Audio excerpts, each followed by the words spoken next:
line. So when you go to the polls in November, remember the Democrats are running for Congress.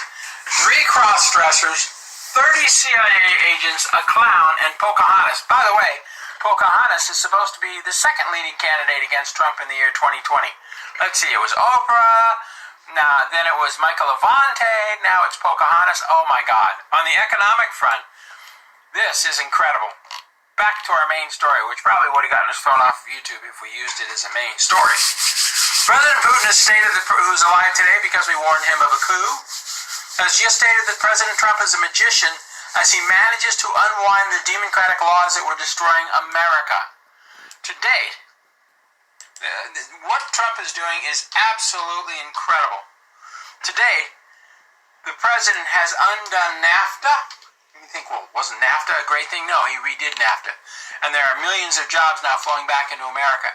The WTO treaties and Obama health care. These alone will free up America for a long time. So let's go back to the presidential administration. Let's look at this graph. This is the all employees, the manufacturing jobs in America. 1939, they kind of went up. During World War II, they rose during the Vietnam War and held steady. And then along comes President Clinton, who had a minor bump, and he said, we're not having a recession under my presidency. And he ordered the spending of monies to be collected years from today to hide the deficit. Thus, today we're spending money that is not to be collected until the year 2022. It's called illegal financing.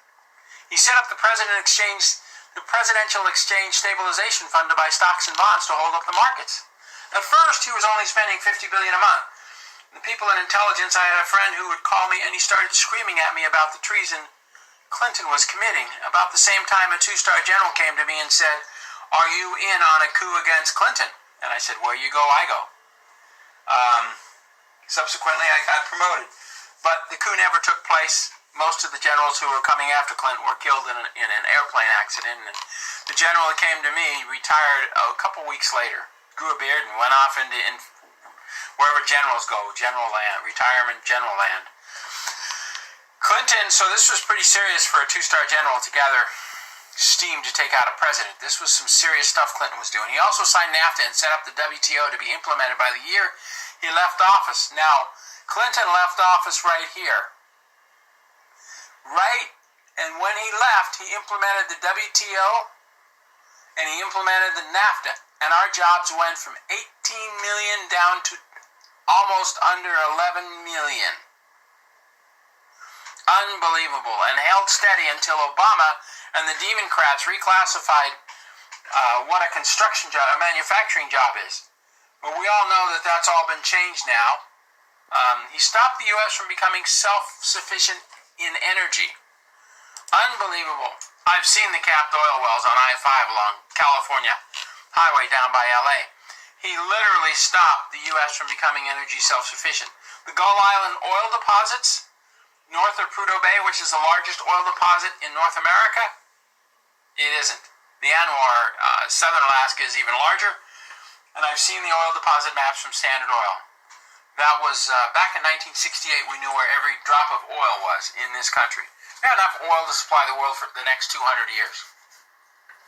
So what's next? Now the manufacturing jobs have collapsed, and President Trump literally brought it from about 10.5 million up to 12.5 million. Now these numbers aren't reflected because the Democrats changed how they classify manufacturing jobs. It's insane what they did to this country. So what's next? Well, first we have 12.5 million manufacturing jobs.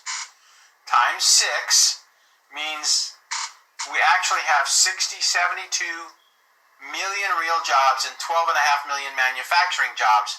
The rest is all welfare jobs. And when they go away, oh boy, there's going to be a lot of changes. President Trump is now rewriting all of America's treaties to get our economy on a good footing, out of debt, before he can bring about the end of the Federal Reserve System and the new American dollar. Further, thanks to some really stupid moves on the red communist Chinese part, their economy is tanking, and the gold from Switzerland, headed for China, may never be returned. Ultimately, the president has still not taken the U.S.-funded social media he has not taken on the U.S. social media, Google and YouTube, for the purge of everybody that supports him and saves his life. That may be for a different day. pray that President Trump is safe and that he wakes up. And in a huge Tada Trump move, back in 2013, South Korea pledged to spend $26 billion on a rail system to go all the way to Moscow, and from Moscow all the way to Madrid, across the continent. They're opening up the Koreas to the trade possible with Europe. Railways, ports, everything. Thanks to the intervention in the Korean situation, it appears that thanks to President Trump, North Korea is getting involved. So there's going to be a huge rail system from Seoul, South Korea, all up through North Korea, all across Russia to Moscow, and then down into Madrid, and then down into Iran. They're going to run some oil pipelines as well. That will go through North Korea now, much easier route through the Valley of North Korea. And that will make North Korea and South Korea, once united, an economic powerhouse. Further, oh yeah, she talks about the new food craving. Big deal, right? At the Peace Arch, the roads and railroads between North Korea and South Korea are being opened. The guard posts, many of the guard posts are being pulled down, and the minefields are being removed. We have machines that have huge rollers in front of them that can take out the minefields. Unfortunately, it's not 100% effective, but it's pretty good. Anyway, so the Koreas are reuniting, and once the Koreas are reunited, they will become an economic powerhouse to rival even China and Japan. Unbelievable. That is totally thanks to President Trump. I would love to participate in that. The reunification of the Koreas would be incredible. And, not to change the subject too quickly, but in a move by the lunatic left, we're not allowed to call them loony lefties anymore. Apparently there was some cartoon where they said loony lefty years ago. A biological man has just won the world championship cycling event. You see, this man declared himself a woman and said, I'm going to race. And he beat all the women. And if you say that that's wrong, then you're a bigot, right? The lefty lunatic politics is backfiring on him. He won the woman's race. And finally, our story of the day. Unbelievable what's happening. Our story of the day is that the Zulu Nation, a very powerful force in South Africa, and a very powerful force indeed, has declared that purging the white farmers from South Africa will not be permitted. They are no longer going to allow these deep state nutcases, these lunatic lefts, to come against the Zulu Nation. You see, the white farmers provide the Zulus with water and food. And the Zulus get to work in the farm fields and get to eat because of it. Of course, the harvest, it's only a month of the year, but they all get a piece of the harvest. The whites have been very generous, just like in the reason the Hutt River Nation was given a third of Australia was because they were taking the Aborigines, and the Aborigines worked with the Prince of Hutt River, and he gave them a lot of the food he harvested. Went to the Australian Supreme Court, they gave him a third of Australia. And the reason is the natives support him, because he supports the natives. He built this wheat farm, he built a nice house, and he has all the natives come in and help harvest the wheat, just like the whites are doing in South Africa and Rhodesia and nations across Africa. The Africans get their water and food from the white farmers, and they've had it with these deep state pigs who want to push them off the face of the earth. Because if they shut down the water wells and the food in South Africa, the Zulu Nation, 90% of them would die within a month. No water, no food.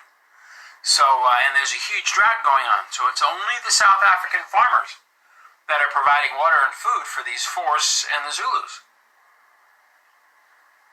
So, whites and blacks do live together when the governments stay out of it. In fact, the Jews live with the Muslims pretty well, as long as the government doesn't pay them to kill each other. Anyway, God bless, thank you very much, and on our story of the day, my wife is just laughing up a storm. Trump vows to go after horseface Stormy Daniels, and Avante. Stormy responds, game on shortly. In other words, Stormy Daniels and her lawyer not only have to pay legal fees, but they may be charged with a felony under United States Code 18 for treason, coming against an active president without any evidence. God bless. Thank you very much. We appreciate you watching us. Subscribe.